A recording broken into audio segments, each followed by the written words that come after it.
Hey everyone, welcome back for some more Standard here on MTG Arena. And first of all, it's the holiday season. For those of you who celebrate Christmas, Merry Christmas, and whatever it is that you celebrate, Happy Holidays. I hope you have a wonderful time with your friends, family, whoever you celebrate with. And I very much appreciate all of you who come and watch my videos and have clicked on this video. And I definitely am very glad to be doing this and contributing something to the Magic community. And so many of you have said many positive and very encouraging things, and it really does mean a lot. Now, what I have for you today is something that I would never have expected that I'm going to be doing, which is mono white control. I can't believe that I just said that. I am playing mono white control. There's a bit of a story as to how I came about making this deck. I actually was working on a Grixis deck first that had a bunch of cards from Avatar that I liked, but unfortunately that deck performed really badly. I went something like 0-7 or 0-6, 0-8, something ridiculous like that. I didn't win a single match. Then I had an Azorius build that I was working with that had some creative synergies, but that one also didn't perform that well. You know, something like 40-something% win rate, 43, 42 or something like that. Not really that great. So I was feeling a little bit frustrated. And what I started to do was just throw a whole bunch of cards together as a bit of a meme. I was like, okay, I'm just going to play Rest in Peace.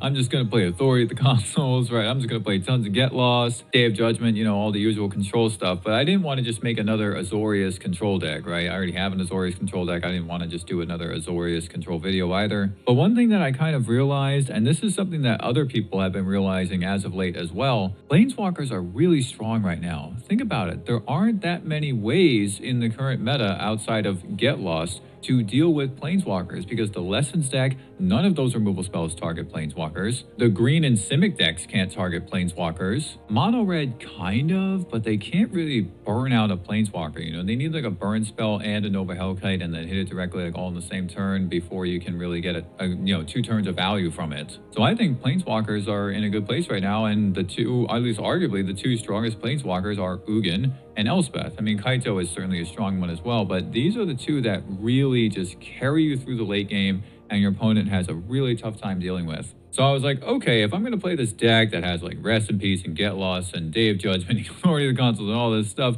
then I guess I'll just play Elspeth and Ugin in this deck and see what happens. And that's just kind of how this deck started for me. It was really a bit of a meme. Like, I wasn't really taking it that seriously. But then to my surprise, I was playing the deck and I was actually winning. I was winning a lot. So then I started to think, wait a minute, is this a real deck? Like, is this actually something that's good right now? So I took it a little bit more seriously. I changed the main deck around. I actually fine-tuned the sideboard, and the deck has just done really well. This is the current record after 10 matches. I do think the arena matchmaking system had something to do with that though, and I'm going to talk about that a little bit later. Let me start talking about the deck because there's actually a lot of things that I want to say. As I said, Authority of the Consoles was one of the first cards I put in, and I was just like, you know what, I'm going to run 4 and see what happens. Turns out, Authority of the Consoles is really good. I mean, we always knew that it was good, but something about right now, this is really good. I think there are just a lot of creature-based decks right now that are popular.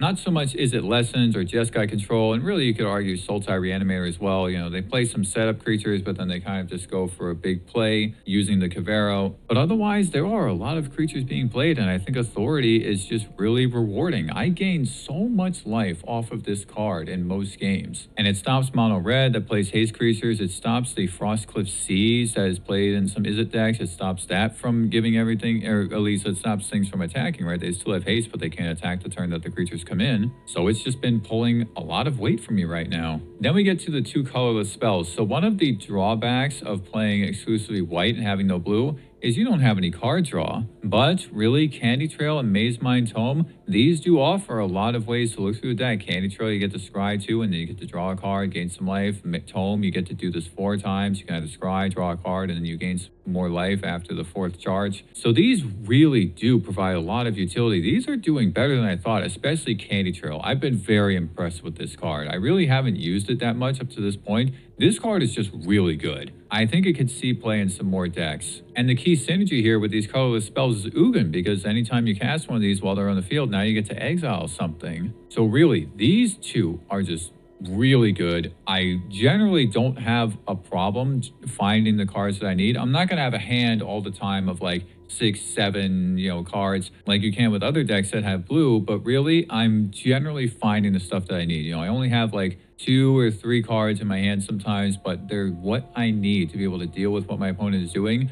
And really, the life gain. Oh my gosh, the life gain is so valuable right now between the authority and these 2 colorless spells. I'm gaining so much life every single game. Obviously, Ugin can gain you life as well with the plus up ability, but these are just gaining me so much life.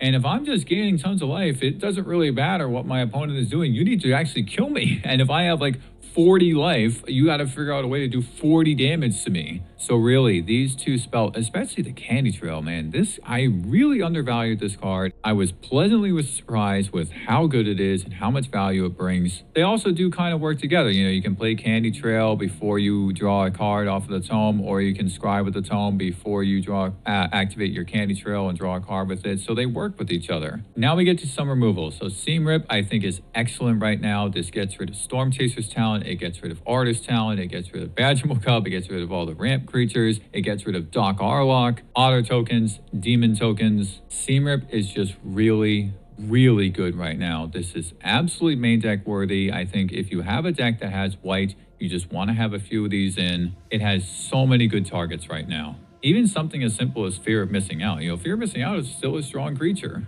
Esper Origins has seen a bit of an uptake as well in a number of decks. This gets rid of that. And then obviously Get Lost needs no introduction. I'm just running 4 of these. I think if you have other colors other than white, you might not need to run 4. You could potentially run 3 and then have a couple other removal spells. But as it is mono white, gotta have 4 Get Lost. Then we come to Aang's Iceberg, a new card from Avatar. This card is awesome. When I first saw this card, I was like, okay, it's 3 mana to exile something at instant speed. That's good, but it's 3 mana, and I was really worried about the 3 mana because in a lot of my other videos, I've mentioned how cheap, efficient removal is so important because decks are so fast, they're so low to the ground. You need like 2 mana removal spells or 2 mana counter spells or whatever it is. So I was worried about the fact that Aang's Iceberg is 3 mana, but man, was I wrong. This card is awesome. Being able to exile anything at instant speed is super good. And also, this deck doesn't really have any creatures. It has Beza, but if you have a deck that does have creatures, you can use it to save your own creature or save your own permanent. I could even use this to save one of my planeswalkers, right? If they're going to be removed or if they're going to be killed by being attacked or whatever, you can use the Iceberg to protect them because it's any permanent. So you can target your own stuff. And then when you waterbend 3 and sacrifice it, now you put that permanent back onto the battlefield and then you get to scry 2. So this thing is just super flexible and super good. Sometimes my opponent also counters the ability from the Iceberg, or if I get rid of a token and then there's nothing underneath there, I can just activate the waterbend then because there's nothing underneath it. My opponent either stopped the triggered ability or I exiled the token and there's something underneath it. So then I get more value from it because now I can use it to scry, just like the Candy Trail or the Tome. So I do use this to scry sometimes, and really this scrying that these cards provide,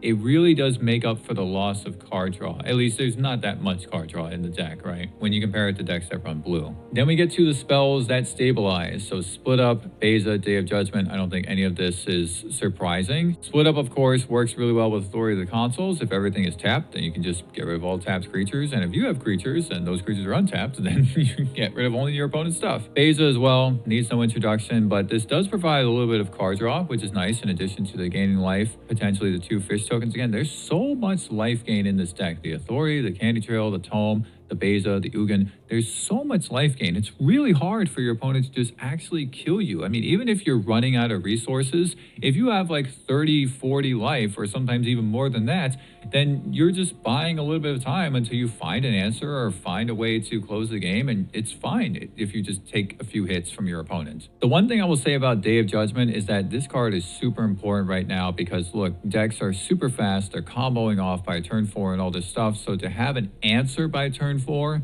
is super important. Then, as I said before, the top end, Elspeth and Ugin. I actually think, honestly, Elspeth might be the strongest planeswalker right now. This is how you win the game, and that's why I'm running 3 copies of her, because this is how you win. You're not going to win the game off of Ugin. He gets you what you need. He can exile stuff on your opponent's side, gains you life, but Elspeth is how you actually close this out. You could use her to remove something, but you're just trying to make your board really wide and then use the 0 ability, hit them for 20 damage or whatever in a single turn. That being said, bad if I'm going up against a deck that's a little bit faster or a little bit lower to the ground, especially if I'm on the draw. Then I might cut an Elspeth or I might cut an Ugin. In fact, it's pretty common that I do cut one Ugin and just try running 2 of them, because the deck is just that I'm going up against is just too fast, right? I need to be able to answer the stuff first before I can get the 7 mana to cast the Ugin. Now the lands are really interesting. I have a lot of stuff going on here. It's not as simple as just run a million planes and that's it. There are planes in here, but I have Fountain Ports, of course, to synergize with Elspeth. This is another way to just close out the game by just making fish and making your board wide, or just making blockers. It's also another card draw engine. So I don't have blue spells, but I have these ways of looking through the deck between Candy Trail, Tome, Iceberg. I have a few ways to draw cards with the Candy Trail, Tome, the Ugin, and the Fountain Port. So again, it is enough. It seems like it's a little bit lacking in finding the stuff that I need, but it is enough. And I have so many answers that if I can just draw a few cards, I'm going to get an answer. You know, everything in here responds to my opponent's stuff, or it's like a top-end planeswalker that I want anyway. I'm only running 2 copies of the Sunken Citadel because I was worried about too many of my lands coming in tapped early on in the game. And I do have a number of cheap spells that I want to cast between the Authority, the Candy Trail, the Tome, right, Steam of Get Lost. These are all cheap spells that I want to cast early on, so I didn't think it was necessary to run more copies of the Sunken Citadel. Then we get to the more interesting stuff. So Abandoned Air Temple is a new card from Avatar. This is seen play in a lot of different decks, and the main thing here is, of course, the +1/+1 counter. So I have this wide board with like 6, 7, 8 tokens on the field because of Elspeth and the Fountain Port. Well, now, in addition to the 0 ability with Elspeth, that's what +1/+1 counter and everything gives them flying, the Temple can also do that too, and it's just another way to close out the game. I can very easily close out a game in a single turn with both Elspeth and Temple on the field. Then look at this, there's some blue in here. Why do I have blue if I'm running mono white, right? Well, it's just because of Mistrise Village. If my opponent has blue and they could potentially have counter spells, whether it's Idle Quench Ya, Null Moralize, Spell Pierce, Negate, any of those things 3 steps ahead, then I might want to make my Ugin uncounterable or my Day of Judgment uncounterable so that I can definitely answer my opponent's things. That's why I have blue in here, is just for the Mistrise Village. Because look, if I have 4 copies of Flood Farm Verge, these start on white anyway, so it doesn't matter that I have 4 copies of them. Even if I didn't have any blue at all, if I just had 4 copies of Flood Farm Verge, it would be fine. They're all white, and I can just cast my entire deck. But the fact that if I have a plains on the field, now I do have access to blue, just free access to blue, and now I can just make my stuff uncounterable. It's a really big extra layer, you know, that to make my stuff uncounterable, and there's basically no drawback. It doesn't matter if I have 1 blue spell and, you know, 1 blue land in here. It only makes blue, and it also doesn't really matter if this land comes in tapped. I have so many lands that don't come in tapped. One of the lands that does come in tapped is Archive. I have 1 copy of Archive in here, again, to potentially turn on the Verge, but it's also just another way to look through the deck. You know, now if I Surveil, it's similar to Scrying and all this stuff. It helps just a little bit, but I'm only running 1 copy because I don't want too many of my lands coming in tapped. So if you look at this, only the Archive, the Sunken Citadel, and the Mistrise Village definitely come in tap, because the village needs either a mountain or a forest, and I don't have mountains or forests, right? So that's going to come. So that's only 4 lands that come in tapped. That's really not that bad. The Air Temple might come in tapped, but hey, I have 11 planes in this deck. It's probably not going to, right? But maybe it does. So really, most of my lands come in untapped. I don't have a problem casting the stuff when I need to cast it because of being short a land. And also what you'll notice is that Elspeth is 5 mana, Ugin is 7 mana, but all my other stuff is 4 mana or less. I don't need that many lands. Look at how low this curve is, right? I have so many things that I can do with 1 to 3 mana, or I guess really 1 to 4 mana.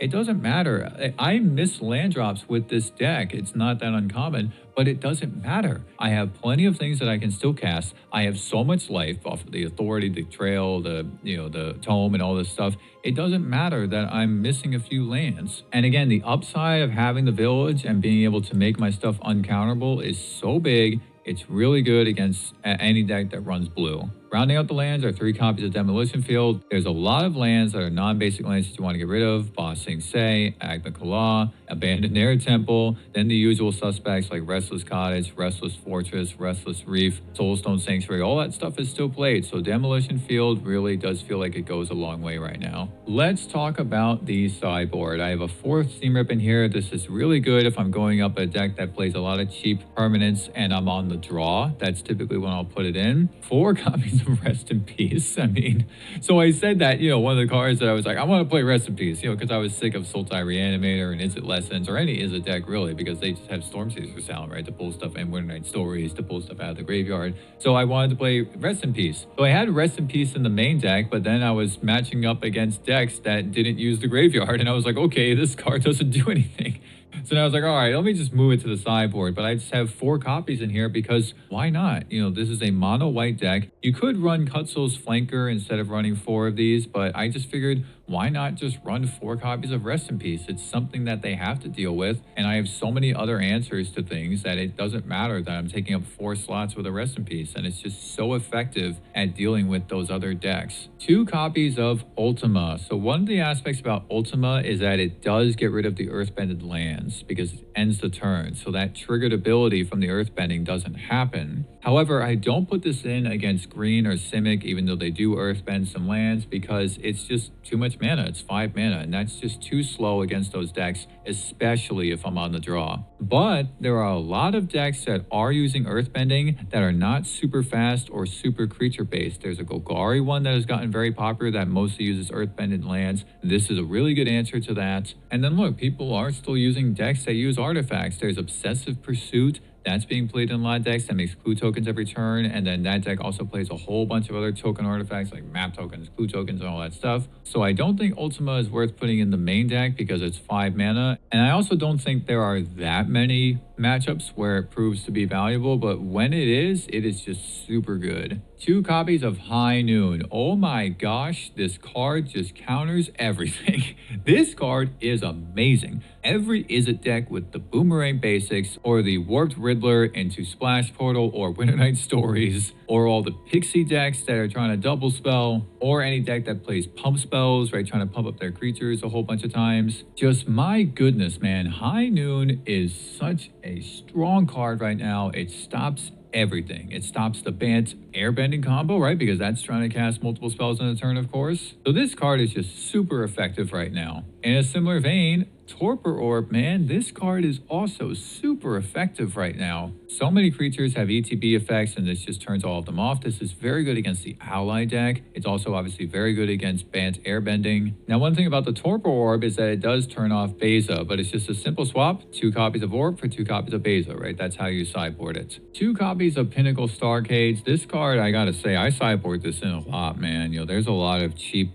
creature-based decks that run a lot of small creatures, but also it's just the tokens, man. I'm seeing a lot of tokens in these matchups. Again, not just otter tokens, but the clue tokens, the map tokens. I'm seeing a lot more of those, and this just gets rid of all that stuff. It also gets rid of all the map tokens from your Get Lost, right, which can provide some value to your opponent. I was actually running these in the main deck for a while over Split Up, but I do think Split Up is a little bit better since you have the authority, right? The Split Up really does prove to be effective. And then lastly, 2 copies of Overlord of the Mistmoors. So this actually typically goes in against control decks because you can play it a little bit later on in the game. You don't have to play it quite on rate, but then if you impend it, it sits underneath sleepers and then it can come back later. It's just one more thing that they have to answer. They might waste a Get Lost on it or something, and then you don't have to worry about Get Lost for your Planeswalkers, right, that are the main win condition. But also I've had a few games where my opponent plays a lot of flyers, like maybe it's dragons or it's the Azorius flyers build, and this is better against that because now you can block those flyers, right? Beza, it's better than Beza because the extra fish tokens can't block those creatures. But really the main reason why Overlord is in here is for control decks. Now I want to talk a little bit about why this deck might be performing really well for me right now. It almost doesn't make sense, right? Why mono white of all things? White just has so many answers. I mean, look at this. Authority of the Consuls, Seamer, Get Lost, Iceberg, Day of Judgment, Split Up, Elspeth. These are just the most powerful answers to whatever the meta is doing, whatever the opponent's deck is doing.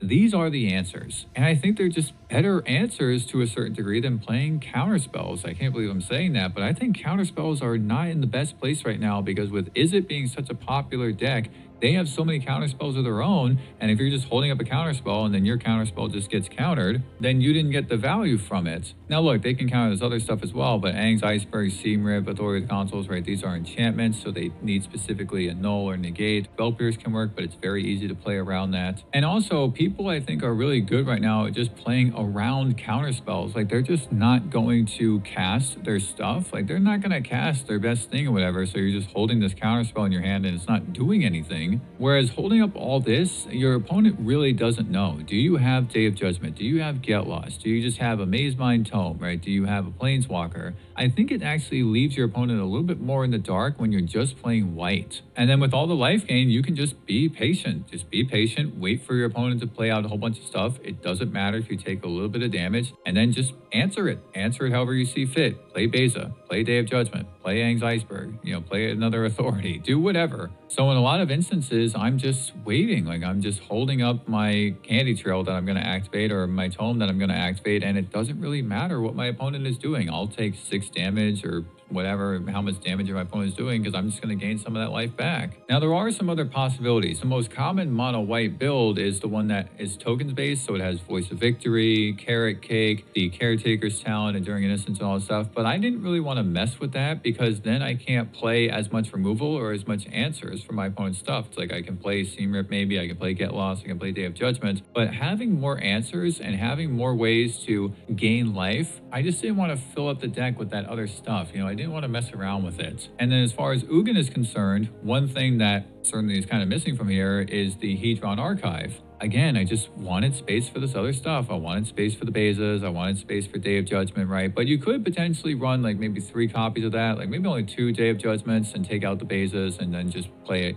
3 Hedron Archives. That would make it a little bit easier to get to Ugin, a little bit easier to get to Elspeth. That is a potential option that you can do. There's also the Archway land that I don't have in here. That's another way that you can get closer to casting Ugin or Elspeth, because it taps for 2 colorless mana. But the thing is, I already have 6 colorless lands, the Fountain Ports and the Demolition Field, so I didn't want more colorless lands, because look, a lot of these are double white spells, so I do need white mana available. Or if I just want to cast Authority and Seam Rip on the same turn, like in the first few turns of the game, but if I have too much colorless lands, then I can't do that. Now, I said in the beginning that I think the arena matchmaking has something to do with how well this deck has been performing for me. And that's because when I'm playing this deck, I just get matched up against creature decks a lot. And I don't know what's going on. I really think that the matchmaking system is just doing that for some reason. I don't know why. But creature-based decks are what I want, because I'm just going to have all these answers to their creatures, right? Whereas going up against control decks, that is a lot more difficult, because I don't have a lot of things to threaten them with. And if I'm going up against a control deck that has blue, Jeskai, Azorius, 4-color control, then they're going to have more cards than me. I don't have enough card draw in here to really keep up or to get the exact answers. And they don't have a lot of creatures, so all my creature removals, even my Seam Rips, those aren't very effective. So versus other control decks, this deck definitely doesn't do as well, but I wasn't matching up against a lot of them. I think I actually only played like 1. One thing I do want to say about the other control decks is that I think Azorius is the weakest one. And that's because one thing that's really missing from the Azorius build is life gain. They don't have Lightning Helix. I think Lightning Helix is a super important card right now for control decks, because not only is it super cheap and super effective removal, it gains you 3 life. They don't have access to Jeskai Revelation either. It's like just Beza and maybe Authority of the Consuls, and that's it for your life gain. And that might not be enough. To that end, I think more Azorius control builds should consider having Authority and also Candy Trail, and then maybe try cutting back on some of the other stuff. You can try like 3 Authorities, 3 Candy Trails, maybe 2 Seam Rips, and then obviously you're going to cut the Ugins, because you're not going to play that in Azorius control, right? So that might actually help. You still have the Bezas, and you could have Day of Judgment, Split Up, or Star Cage, and then your card draw spells, and maybe just a few counter spells. So that is the deck. Again, I'm very surprised at how well this deck has been working, but I do think the matchmaking system is favoring me a little bit. I don't know why. But out of those 10 matches, if half of them had been against control decks, I definitely would not have the record that I do. Let's move on to the gameplay. I hope you all enjoy. Okay, on the play. This looks pretty good. This does look pretty good. Hopefully, oh god. Well, Authority of the Consuls will help a lot, but man, they're gonna be hitting me really hard and really fast. Gotta get the Day of Judgment here. Okay. Gotta get the Day of Judgment.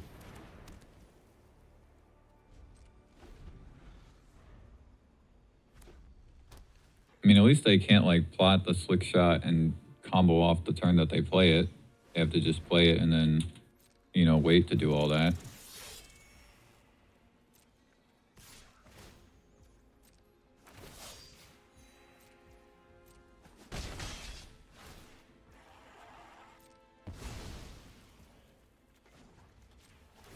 What do we got? We got a Meticulous Archive.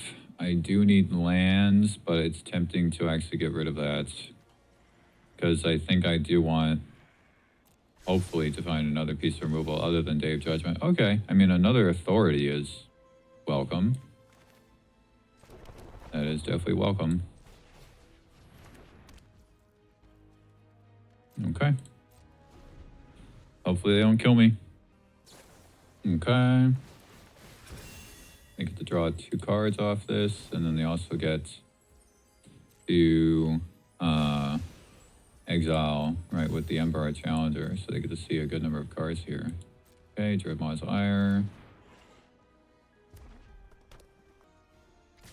Okay.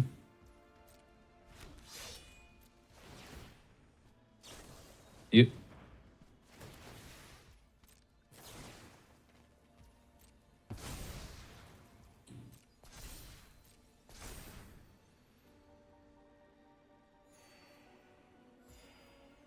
Take 12 damage off this, potentially more.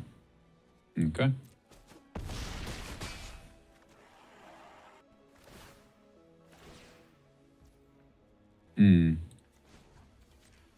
I forgot that that's what Dreadmaw's Ire does. Another Day of Judgment's not bad. They might be holding a turn inside out.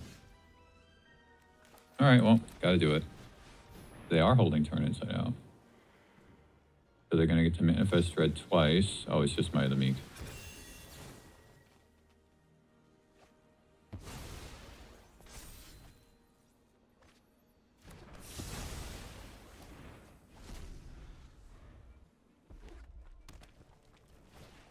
Okay.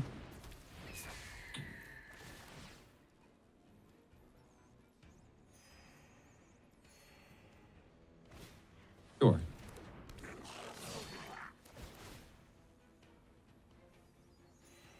Need to draw either Seam Rip or Get Lost. That's... I might not be dead. I might not be dead. I might not be dead. Gain 2 life off of this. Can gain 3 life off of this. So I'm actually still at 20 life.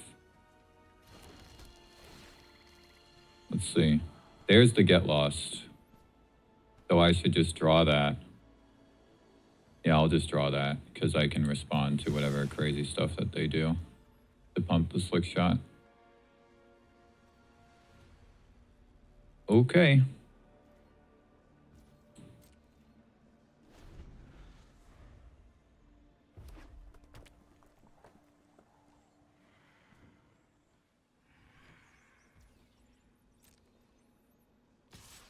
Just attacking with Slick Shot.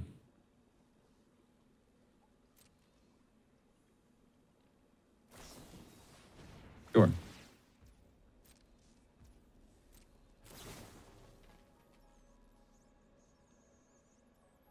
Why are you putting it on Stadium Headliner when Stadium Headliner is not attacking? That's very confusing.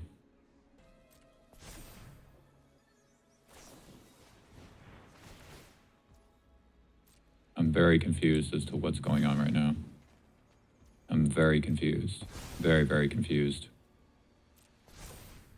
See if they do turn inside out. Because I want to do the Get Lost in response to that. Bulk up, your thing.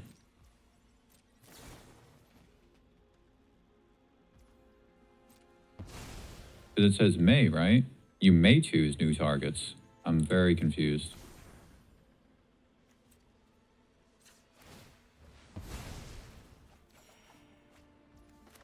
Very confused.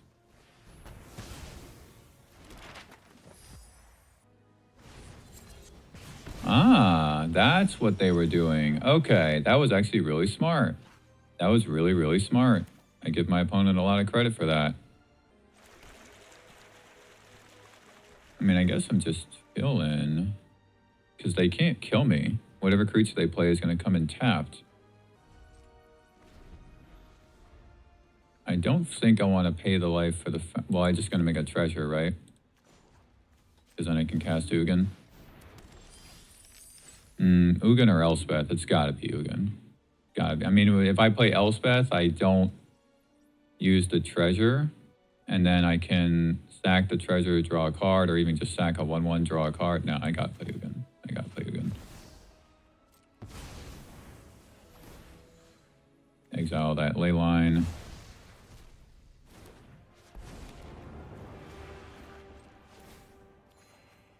There's a land. I should be okay now. Yep. Cool. Man, that was really smart from my opponent. I did not see that line. So let's see. What do I do here? I mean, it's got to be High Noon. High Noon, Seam Rip, absolutely. Probably keep Beza in. Probably keep Beza in. I think I actually can trim an Ugin, even though I had him that game. Because their deck is fast. Their deck is absolutely fast. High Noon. Ang's Iceberg, yes. Beza, probably yes. I might not really need Split Up. They don't play that many creatures. But at the same time, if they manifest Dread, and then they get multiple creatures, right? And then I think Pinnacle Starcage is actually better. All their creatures are 2 mana or less, and then they don't die, so then you can't trigger Turn Inside Out. So that might be better. Tempting to also trim a Get Lost for that reason, because I'd rather exile with the Iceberg, even though it's 3 mana. I'd rather do this than this and trigger the Turn Inside Out.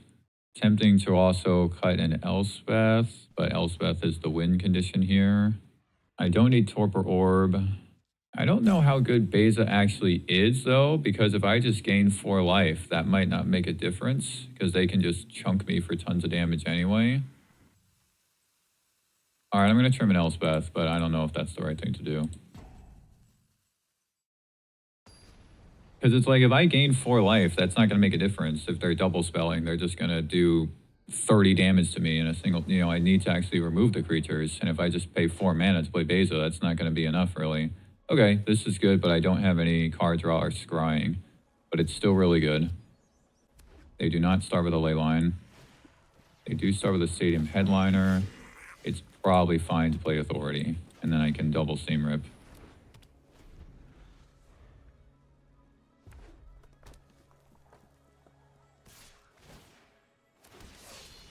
Okay, no Emberheart Challenger, or they just didn't do it yet. Sure.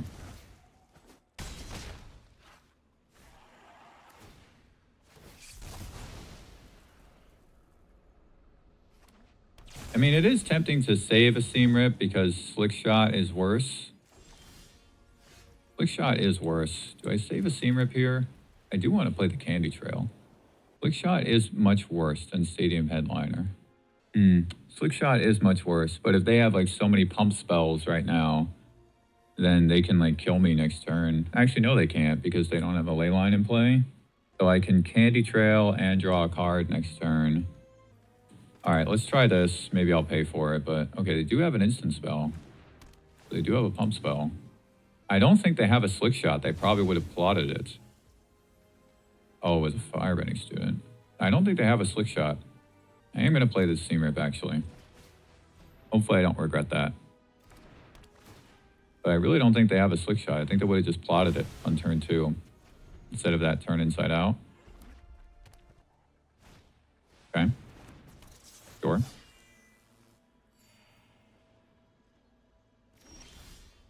Day of Judgment's a good find. I need a land. I need just lands in general, actually. Oh, the High Noon, though. The High Noon, though.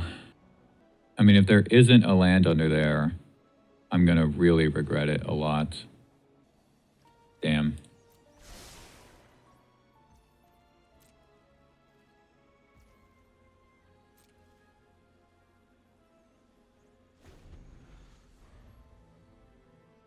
I don't think they can kill me, even with a million pump spells. Well, maybe bulk up.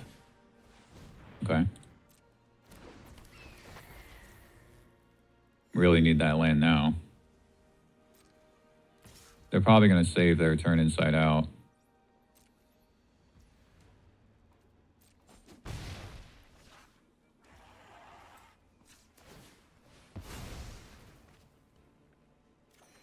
Okay, there's a land. Now they're saving their turn inside out, though, is the thing. But I can follow up with Beza after this. It might not be so bad. So now they'll cast turn inside out. They'll manifest Dread.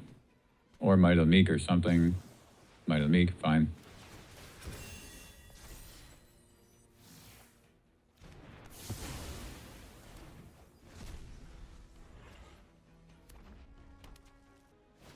Sure. Okay. I think it's worth casting Elspeth, actually. It's a little weird, but it's a little weird. Because they would try to attack Elspeth and they could potentially kill her. Is it better to have them just attack me and then I just play Beza? Maybe, actually. It might be better to just hold and play Beza. Because now I need an answer for this slick shot, so playing Elspeth is absolutely no answer for that. Okay, there's a ley line. Okay, and now I'm just going to gain my life back.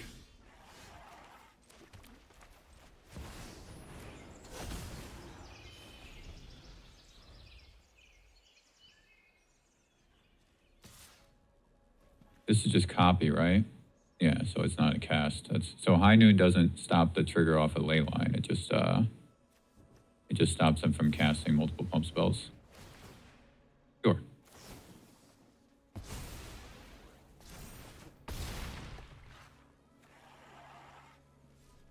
I'll probably actually play Elspeth, and then the Tome was a good find, but I'm going to give Beza flying.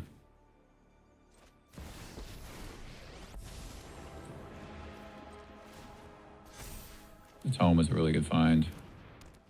I'll just do it now, just to save some time. Aang's Iceberg, beautiful.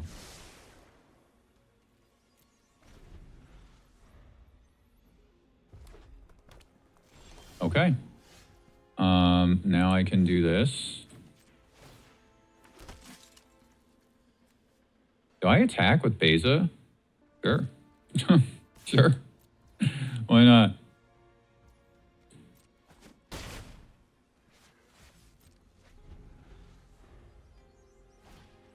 Sure.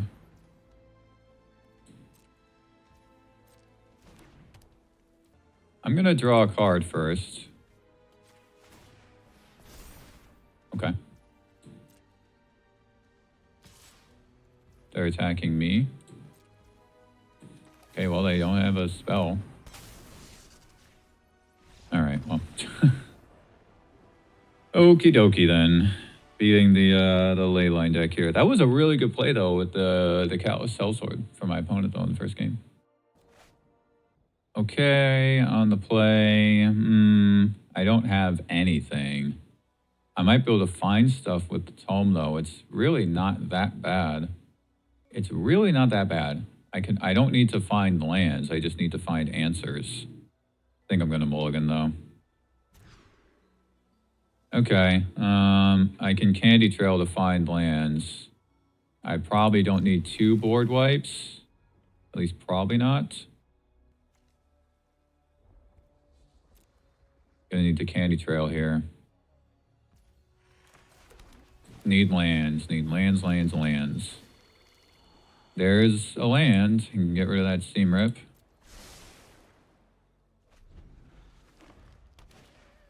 Okay. So I don't need to do anything crazy yet. I can wait on this Authority, and I can just draw a card off a Candy Trail, because I need to find lands. Okay, it's mono green. Sure.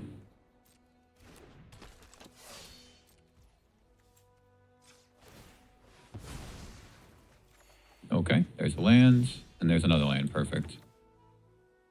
So now just play Authority. The Get Lost should target Innkeeper's Talent. There it is.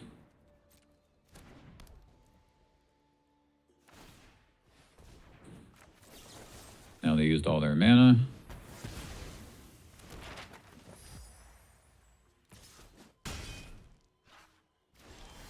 Okay, another Authority's good. All right, let's play Authority.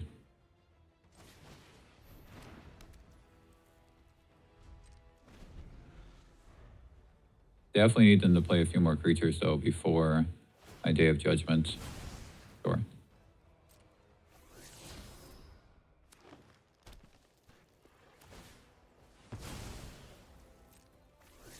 Okay. I'm just going to take the damage.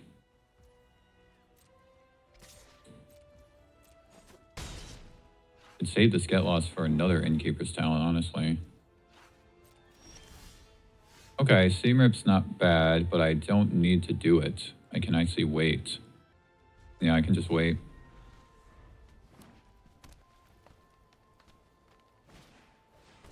Okay.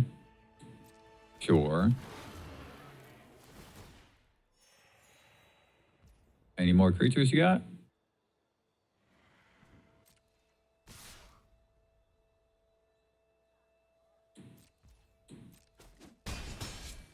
I don't know if I want to make a fish, because it's just going to die at a Day of Judgment.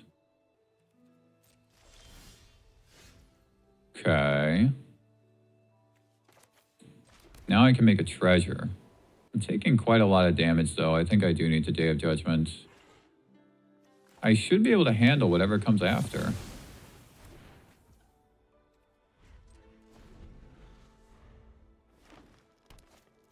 Sure. Sure.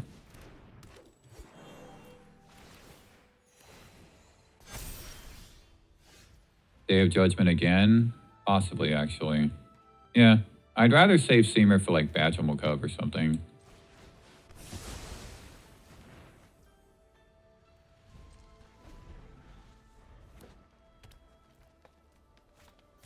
There it is.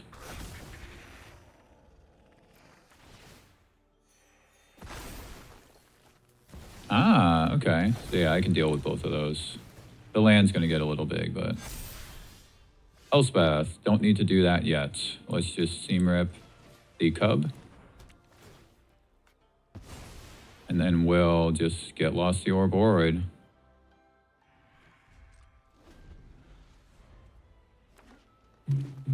Oh, there's another one. I can kill that one with the next Elspeth, though. So, just... I'm tempted to say... I have to do this before combat, actually, so they can tap it up. But so be it. If they tap it up, it doesn't matter. I'm going to kill it anyway. I mean, the land will get bigger, but...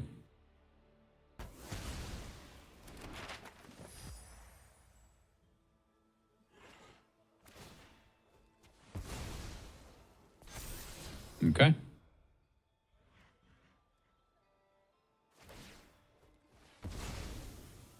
Okay.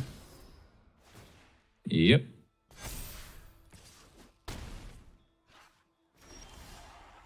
I think I do just need to kill the Ouroboros. So I'll lose my Elspeth. Not so bad, though. I have tomes and... I have so much stuff available. I have tomes, authorities. I can make fish tokens. So Elspeth's going to die here. They're going to offspring this, but I'm going to gain 4 life off it. Yep.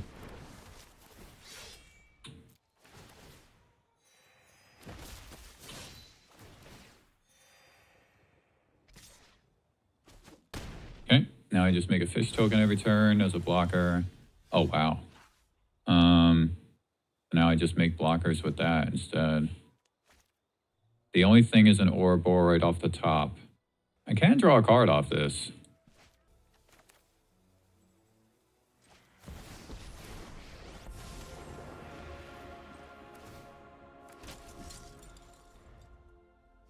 Okay.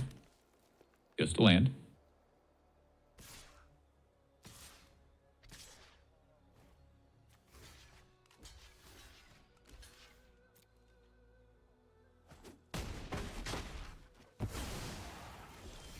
Get Lost. Get Lost is good.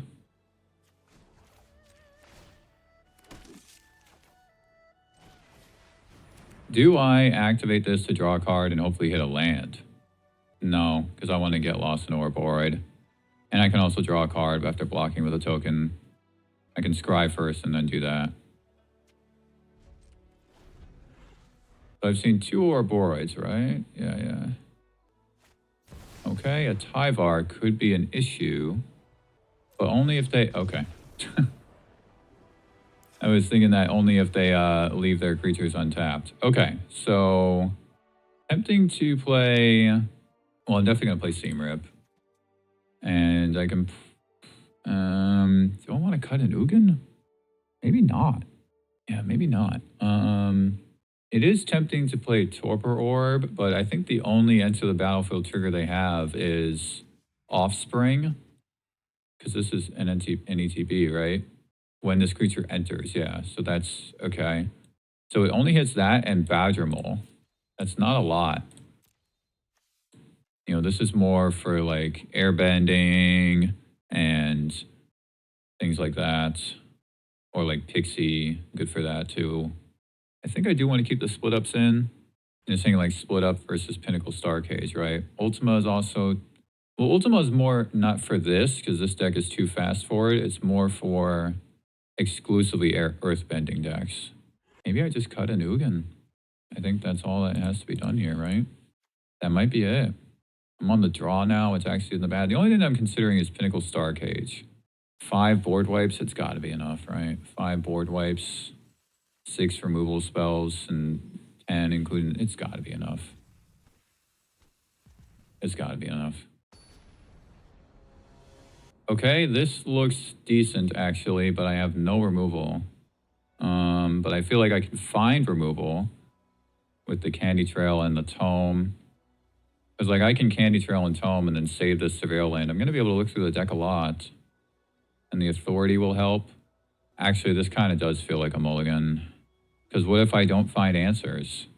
Like, I basically need this Candy Trail to find me an answer. And if it doesn't, and I have to play a Tome, then that's going to be pretty bad. Because I'm on the... If I was on the draw... I mean, on the play. If I was on the play. But I mean, I can't do it. Not on the draw. Okay, this works. I can get rid of one of these Elspeths. I don't need 2 of them.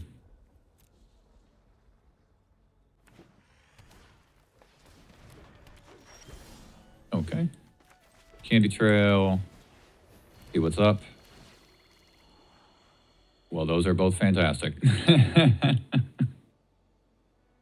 Those are both fantastic.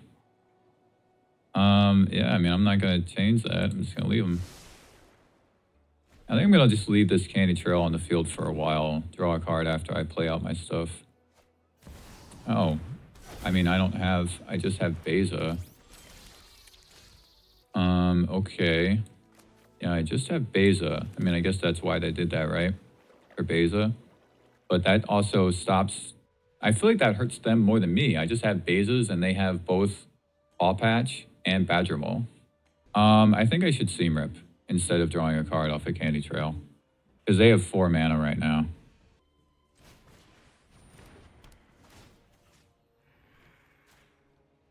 Maybe it was better to take the Elves, actually. Because at least the Gene makes them... But if they have this Orb, they're just going to keep tapping the Orb. Irrelevant. Okay. Wow. I mean, hey, that's fine by me. What instant spell do they have? Oh, they have a... Yeah, one of those things. Sure.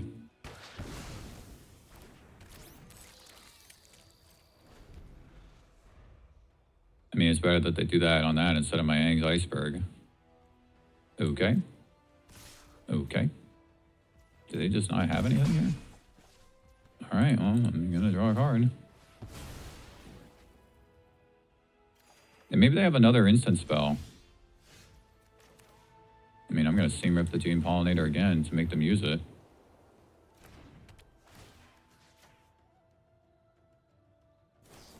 Ah, it's Overprotect. That's fine. Make them waste that. That was a waste. They should have saved that and shown some more discipline. Orboroid, Badger Mole. Yeah, it doesn't trigger because of your orb, buddy.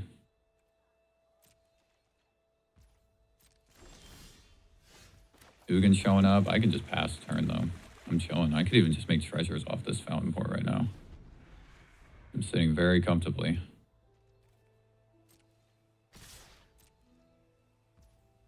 Do I want to make a treasure or do I want to make a fish? I think I want to make a treasure. Get closer to Ugin. How are they going to stop an Ugin? If I, like, wipe their board and stuff. Okay, with an extra Day of Judgment, I think I can do one of these. But then I don't have mana for anything else, right? So maybe I should wait another turn? Yeah, I'll wait another turn. Taking only 4 damage. Would you wait another turn and make another treasure?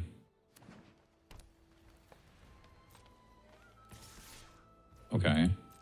They're saving 4 mana for something. That's very weird.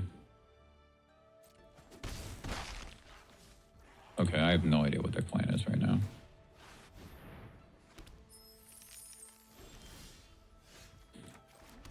Let's just cast. They're going to do something, but whatever.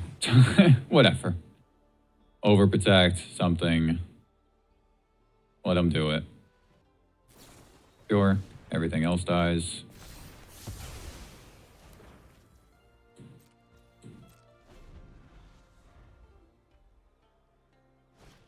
Sure.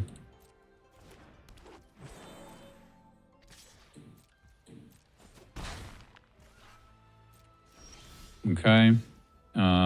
I think cast Elspeth, hold up Aang's Iceberg. Make some blockers.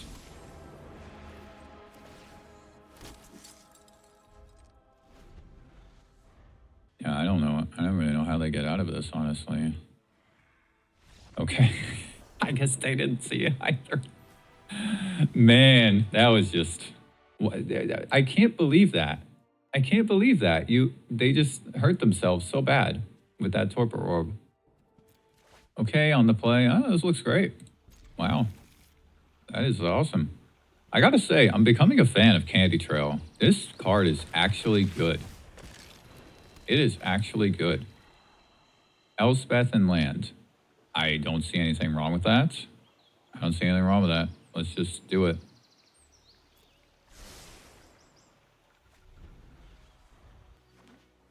Okay. So we're just chilling. We're going to draw a card off of the Candy Trail, which will be that Demolition Field. Wow. Oh. Okay. I don't know what that was. Why'd they skip their first main phase?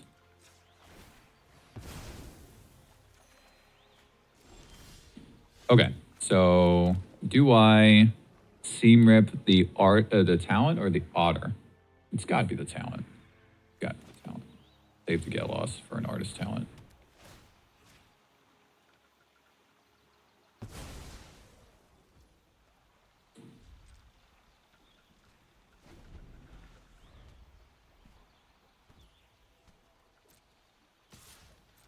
No, only 1 damage. Okay. All right. Well, nothing going on. Yeah, nothing happened. I don't need to play base or anything. I'm just chilling.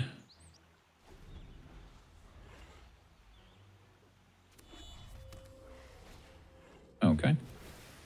Sure.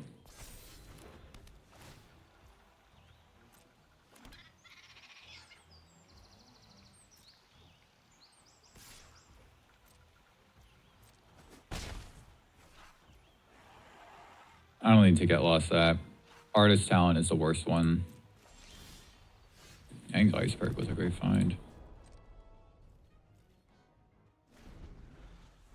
I would like to try to draw a card off Beza and gain life. We'll see if I can manage that. If they, well, they don't have lessons in the graveyard or anything, so they can't draw a 3 off of Accumulate Wisdom.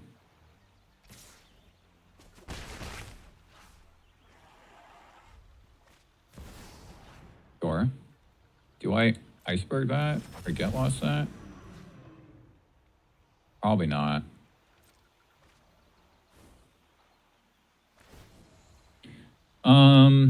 Probably not. I mean, I'm just gonna like kill it with other stuff.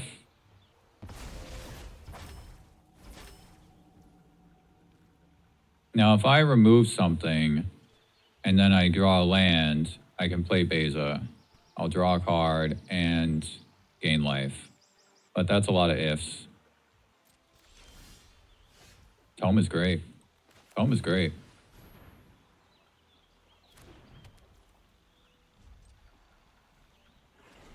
Just chilling. Do whatever. Oh, this is it looting? It's not is it lessons. Okay.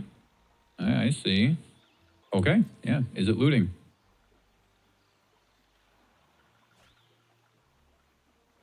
So I'm gonna have to be really wary of Frostcliff Siege. Might need to save stuff for just that. Okay. Okay. Draw a card. Draw a card.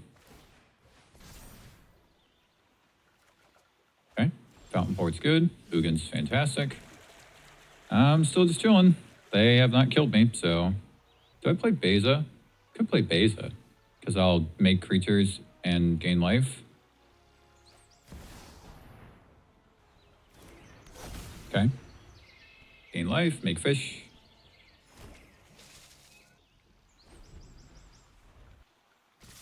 That's interesting.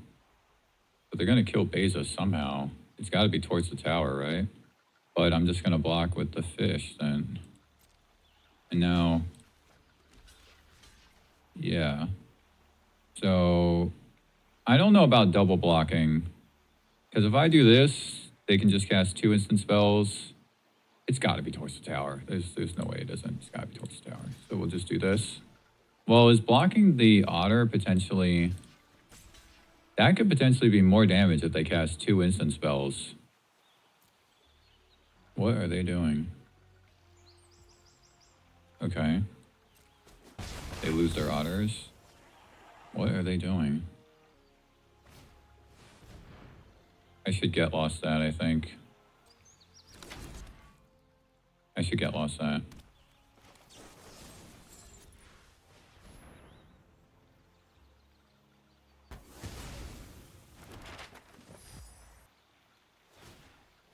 I had to do it before their end step, of course. So they're still holding towards the tower.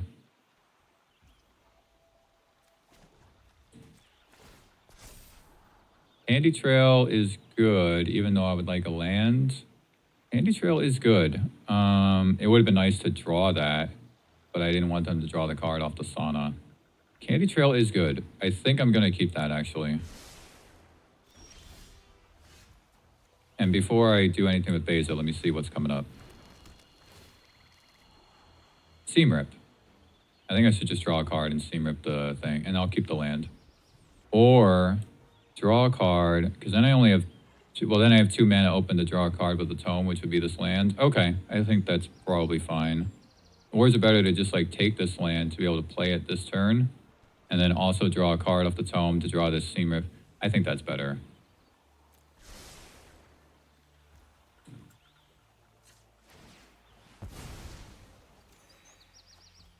What's in their graveyard? Nothing. So I don't necessarily need to Seam Rip this Storm Chaser's Talent. Actually, it might be better to Seam Rip the Storm Chaser's Talent, though.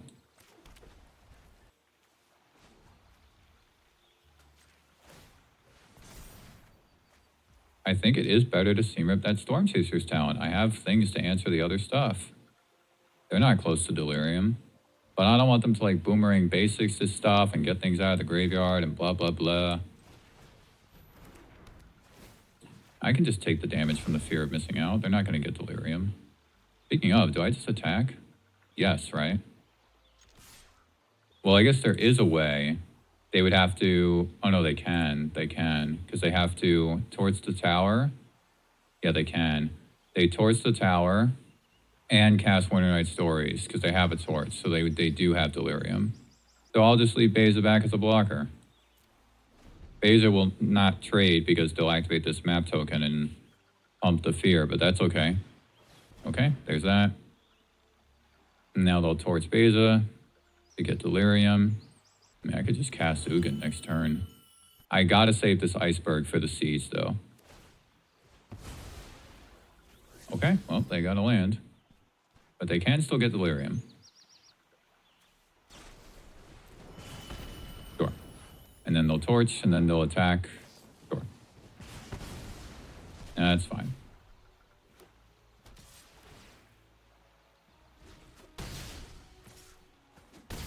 So this feels like it's time for Ugin. Maybe I'll draw a land and I can play that Authority as well. Should I scry?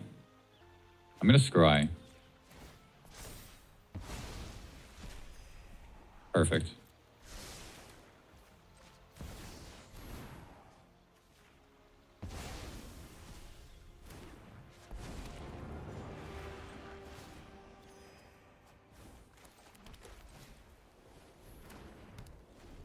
Cool. I should be good. They're going to draw cards with Riddler and we're Night Stories and everything, but it shouldn't matter. Hopefully they play a bunch of creatures and then I can split up. Okay, so there's the Siege. So Riddler does not kill Ugin, though.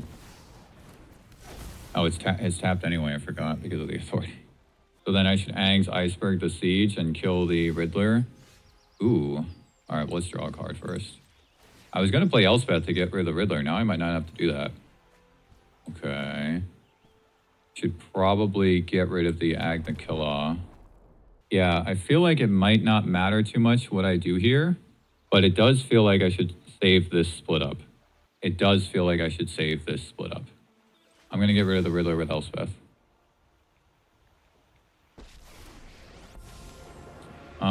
Actually, I don't think I should because they have a Towards the Tower and they can sack this to kill Elspeth. So what if I just Aang's Iceberg that thing right now?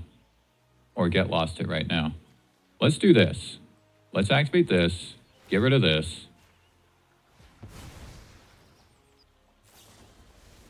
Oh, interesting.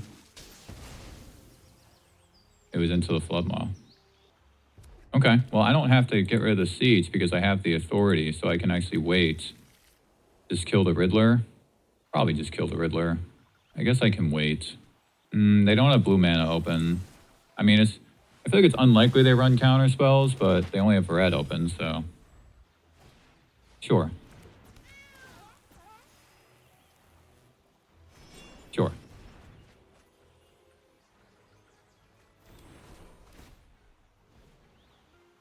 Sure.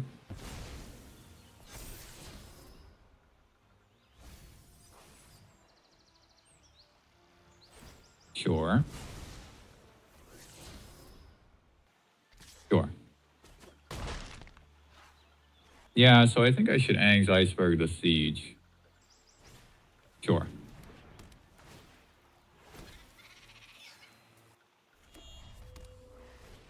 Sure.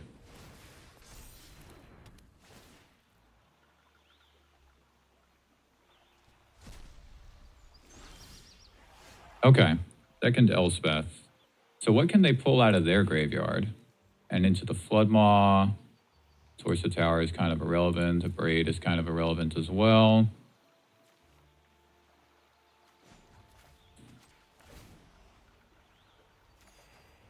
Day of Judgment.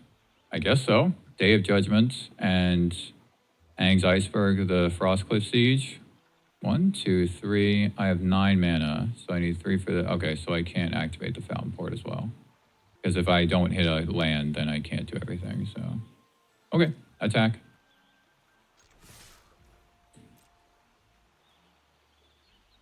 Yep.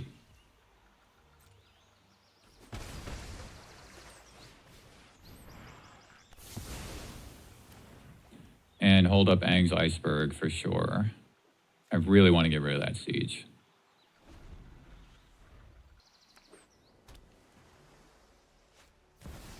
Sure. Draw 2 cards.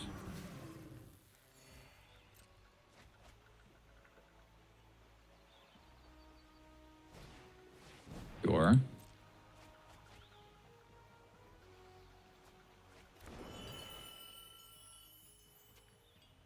Floodmaw. I don't think you want to do that, buddy, because Ugin's going to exile something else when I replay him. Sure.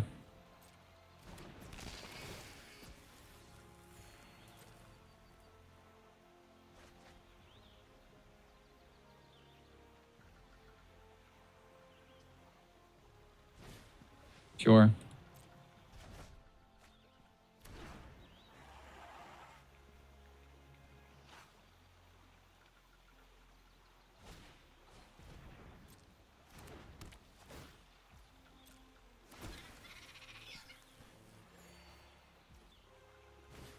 Sure. Now it's looking like split up now. I would like to draw either another Iceberg or a Get Lost So to get rid of that talent. Oh, they didn't replay the talent.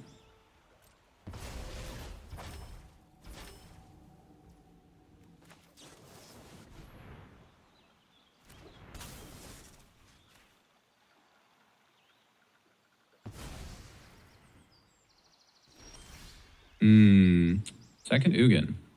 Okay, don't need to do that now. Do this first.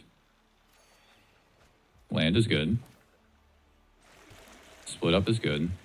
And I can tap one of these. Don't need all those colorless lands. Destroy all tapped creatures. This is going to be a long, grindy game, man. They're almost going to deck themselves, man.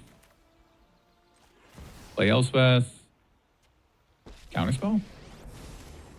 Oh no, it's just the Lantern.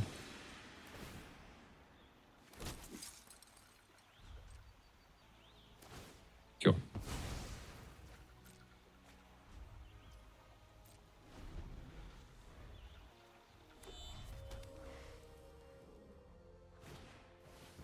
Sure.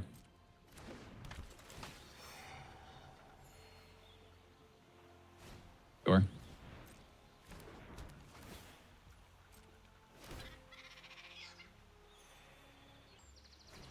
I feel like they're just going to run out of cards, man. 17 cards left? Sure.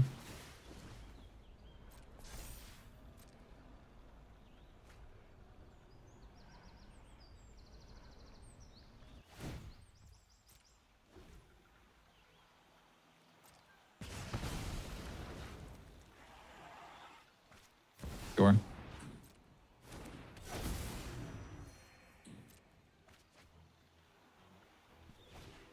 Sure.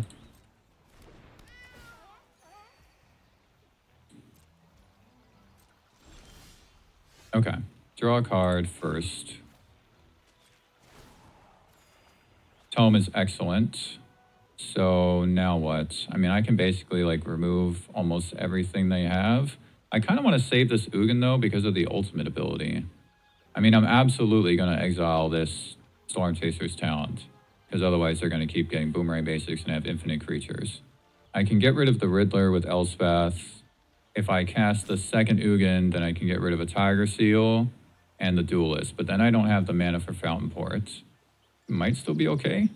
I have 10 mana. Because like I can also cast the next Ugin, get rid of the 2 flyers, and then just use Elspeth to make blockers. And then still have Fountain Port up. No, wait, that will not, I will not have the mana for all that, right?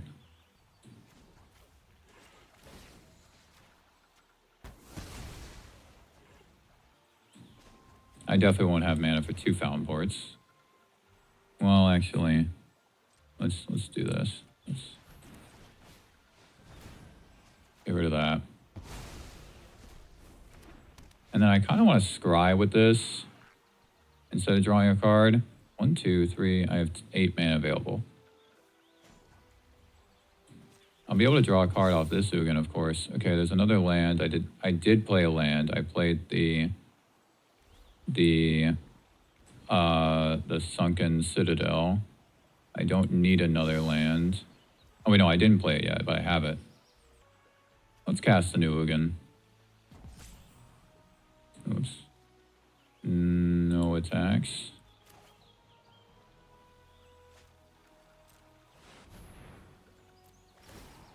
Let's get rid of you and get rid of you. And then I'm going to keep the new Ugin. And draw another card and gain more life. Okay. Yeah, so I think I'm good. I have a blocker for the seal. I have another Elspeth in hand too.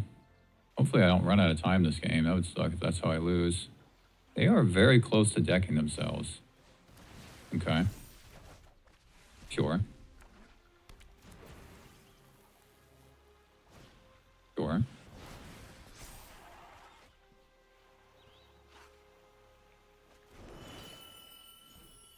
They are very close to decking themselves. I don't know how they're going to do 48 damage to me before they deck themselves. Dude, you really don't want to return Ugin to my hand, man. Sure.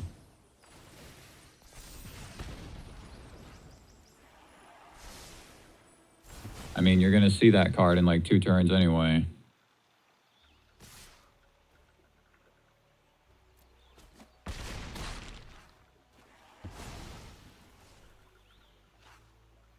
I don't see how they find lethal before they deck themselves right now.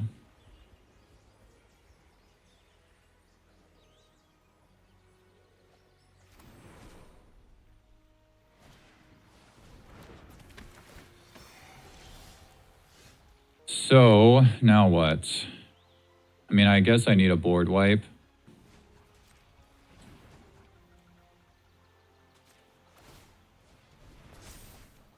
Okay. I'm definitely going to play this Elspeth.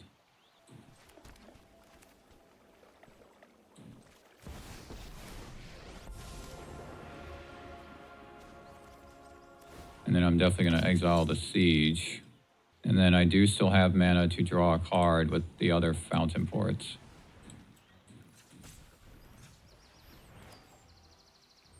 I'm just worried about a counterspell, but you know what? I don't think I have to worry. I think I can just wait right until combat.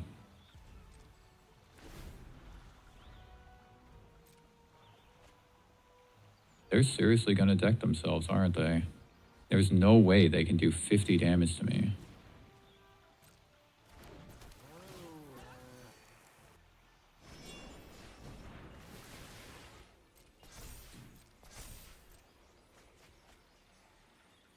They have 3 cards left.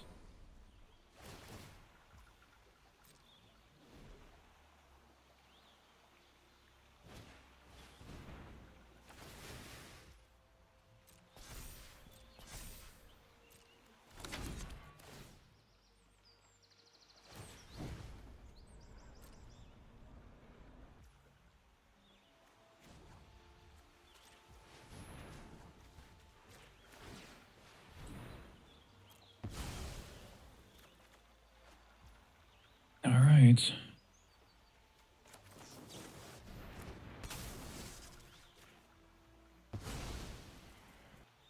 Yeah, I mean, dude, there's no way. Okay, so I think I do want a few Rest in Peace, and I think I want some High Noons as well. Steam Rip is good. Torpor Orb's awesome. I might not need this Beza. Might not necessarily need Split Up either.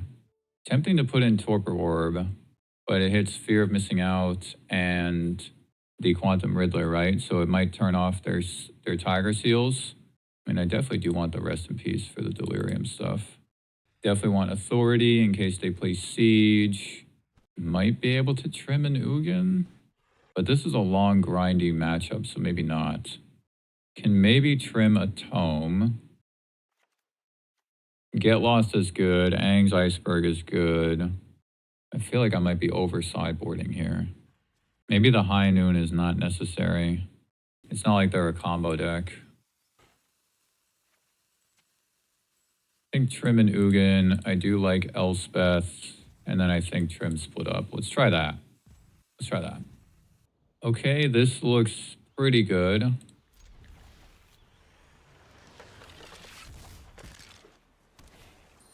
Sure.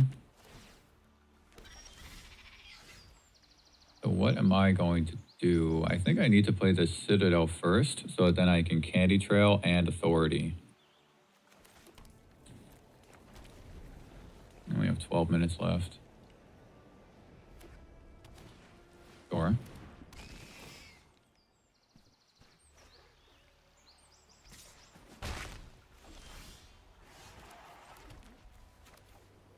Is it better to Tome?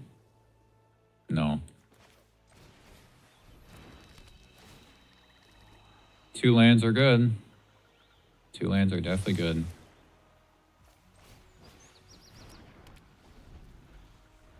A little surprised that they left the Roaring Furnaces in. Sure.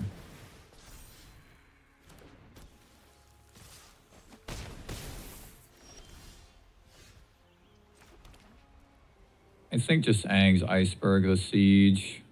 Save the Get Lost. Probably should have played around Spell Pierce and played it on my turn. Sure.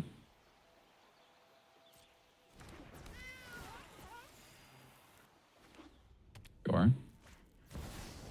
Sure.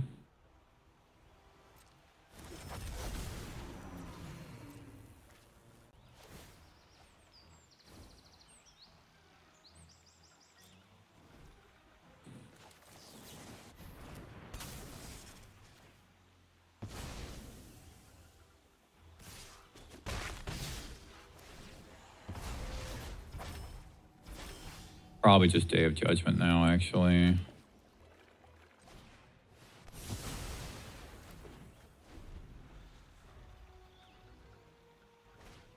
Sure.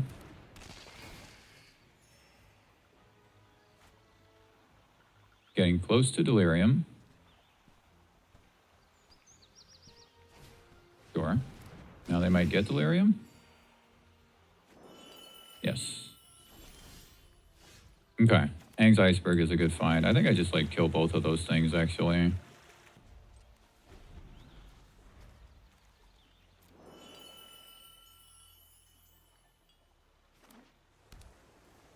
Okay.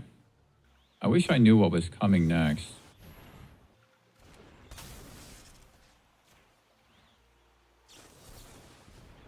Okay.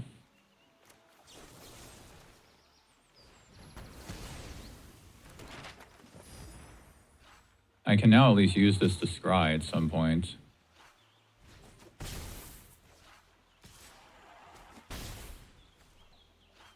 And then if they're smart, they'll pick up this Detect Intrusion with the Storm Chaser's talent. Sure.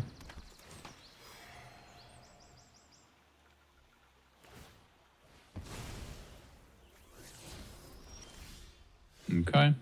I mean, Get Lost is great.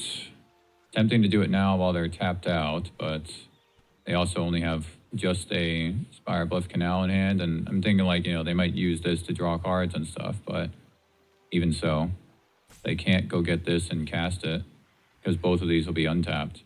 Alright, I'll play the Tome. Pass turn.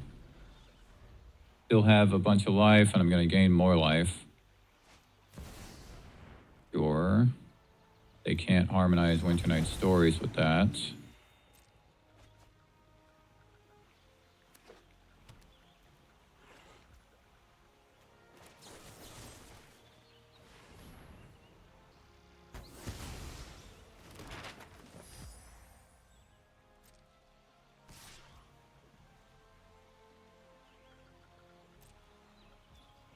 I'm going to scry 2 off of this Iceberg. Sure.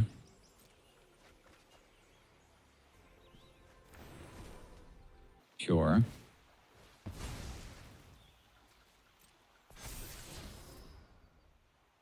They really value the Riddlers, don't they?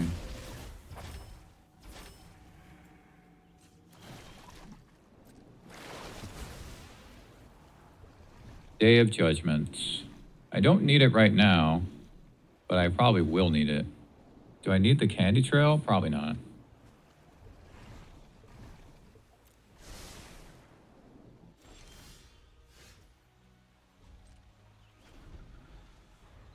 Scry off of the Tome, draw a card off of this kind of Candy Trail. Sure. Let's do this first. Because I want to kind of see if I have any kind of answers. Oh, Elspeth. Okay, I think that's fine.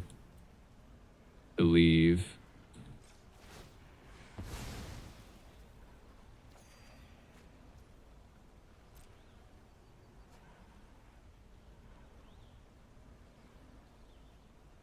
Do they have Siege in hand? Maybe they're trying to get back this Siege? Boomerang this Siege, attack with Riddler. Possibly.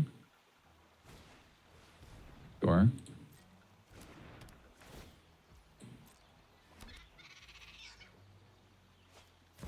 Sure. Now play Boomerang and Siege.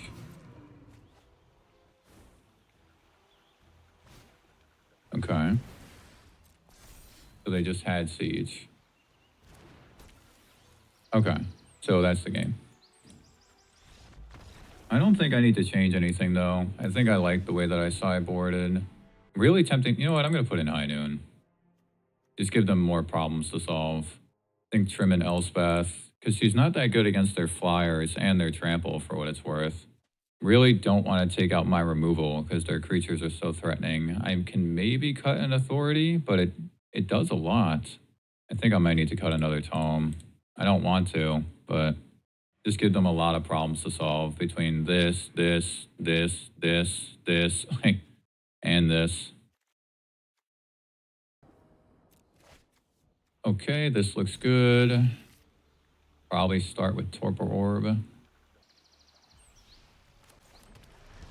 Because it'll shut down a Fear of Missing Out if they play that on turn 2. Or Riddler.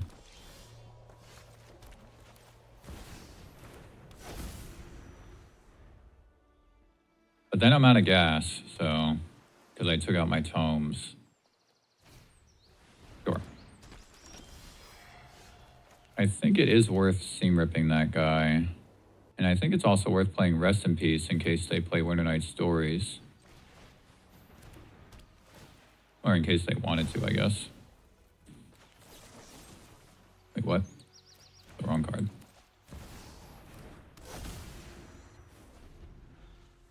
So now they have 3 problems that they need to solve. Sure. Hold up both Get Losts.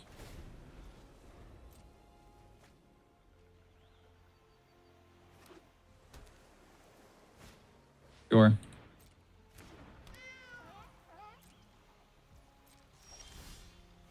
Second Rest in Peace.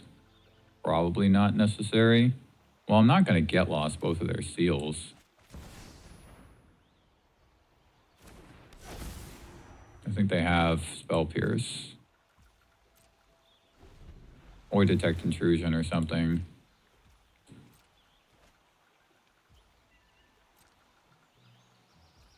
So they're just setting up. Candy Trail is good.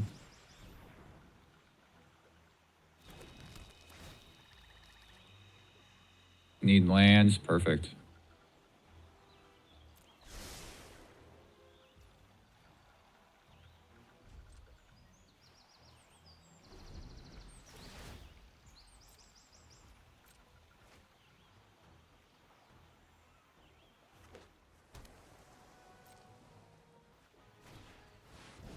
Sure, I think I should Get Lost that.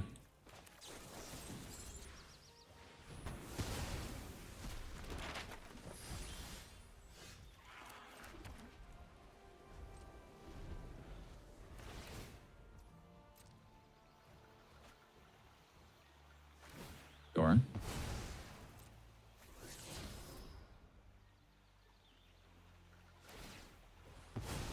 Sure.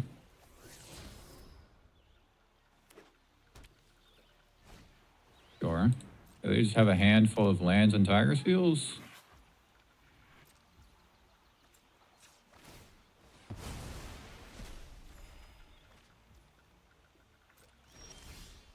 Sure, Candy Trail again. Now I feel like I should find like Day of Judgment or something though. Yeah, I think I do need to put both of those on the bottom. Well, let's keep just the Fountain Port so then we can at least cast Ugin, but they're probably holding Winter Night Stories.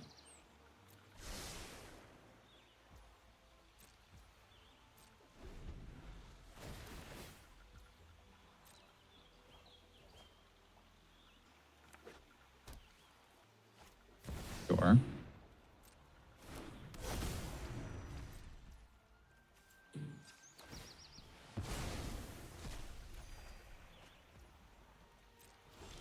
Okay.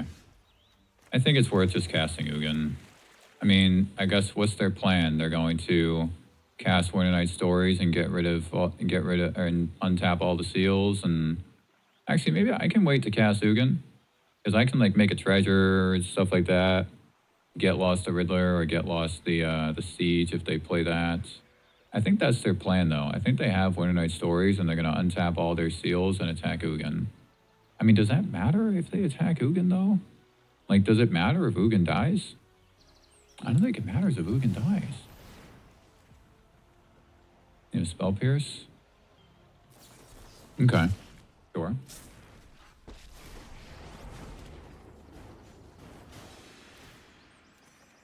Candy Trail is good. Has to be Winter Night Stories, right?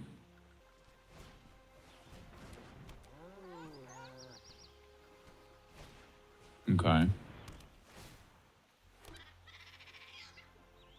Boomerang Basics, Broadside Barrage. Oh, I see.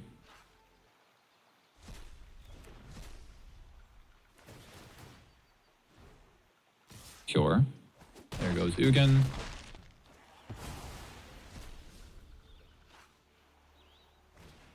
Sure. And they have a land. Okay, so I've got a little bit of work to do, but it's fine. Day of Judgment is what I need. And wait, do I want the tome? I think I do want the tome. And I can draw it and cast it. I don't know what they're going to do after this Day of Judgment.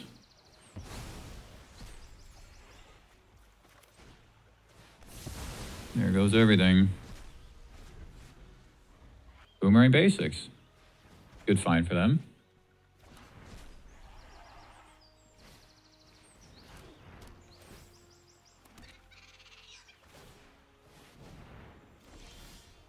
I'm just going to probably get lost that. Tempting to just draw a card off the tome. High Noon is excellent. Just another problem for them to solve. All these problems, man. I'm just... oh, God.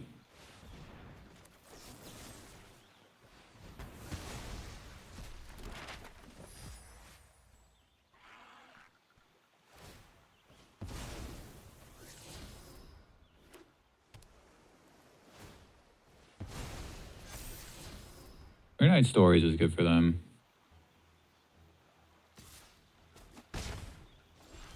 Okay, Elspeth is fantastic. Oh, I have to go fast. Shoot. Okay, so since I have to go fast, I'm just going to, like, do everything.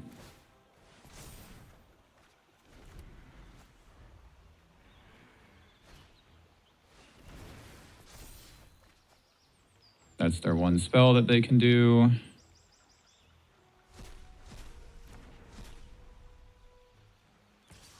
Going to block.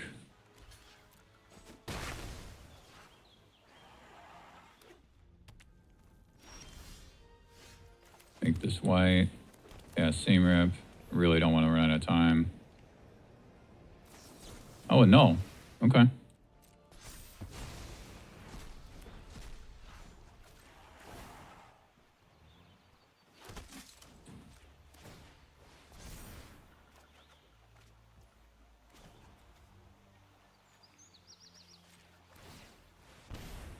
I'm trying to go fast.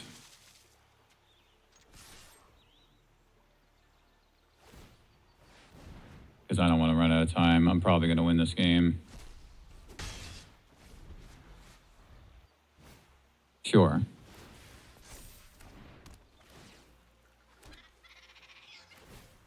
Sure.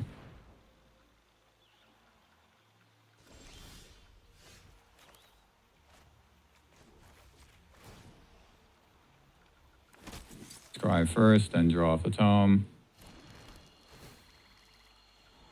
Day of Judgment. I don't actually need it. I will take that land. I didn't play a land yet.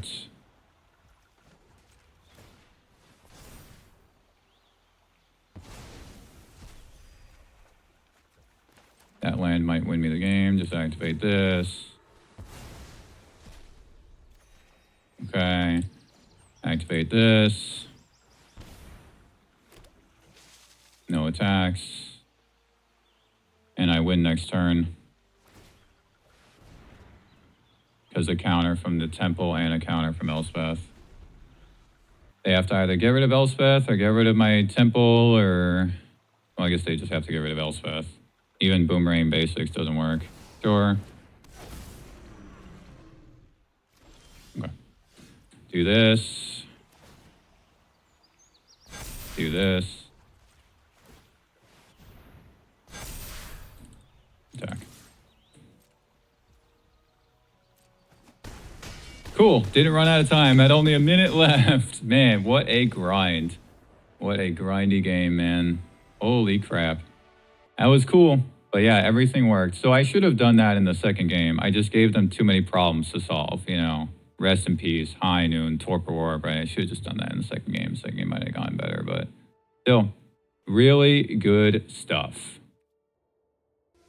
So I hope you all enjoyed this gameplay featuring Mono White Control. Again, this is very much a deck that I did not ever expect I would be playing and that I would make a video on. And as I said before, I'm just really surprised that this deck has been doing well for me, but I do think that the matchmaking is having something to do with that. I also want to say that I am glad I've been branching out a little bit as a player, because historically I've really been more of an aggro and mid-range player and not really much control. That's really something that I've started to dabble more into this year, and I'm glad that I've been able to expand myself as a player a little bit. I've also noticed that there really aren't that many people making content with control decks. I don't really know why that is. Maybe control decks aren't as enticing or as exciting to watch, and many people just want to watch more big creature decks or big combo decks or other crazy stuff. But I think control has a lot of other things to offer. There's the anticipation and the delayed gratification, and also you just kind of need to have some faith. You need to have some faith in your deck to be able to pull through. You have these situations where you have a card in your hand that you might prefer to hold, but it's really better if you cast it, or the opposite, where you have a card that you want to cast, but it's better for you to hold it. And you really do need to kind of just let go sometimes and make the tough choice. That wraps this one up. If you enjoyed, then drop me a like to beat the YouTube algorithm, and leave me some feedback in the comments. What do you think of the deck? Do you think that Mono White Control is actually a viable archetype in the current standard meta? It certainly seems like it to me, although I still just find it really surprising. Also, if you want to discuss some of your brews or find some like-minded people to play Magic the Gathering with, then you can join my Discord server that's linked in the description. And lastly, if you are a fan of this kind of Magic the Gathering content that gets deep into deck building, play patterns, and other aspects of the game, then subscribe to the channel to see more. Once again, happy holidays, everybody. Thank you all so much for watching, and I will see you in the next video.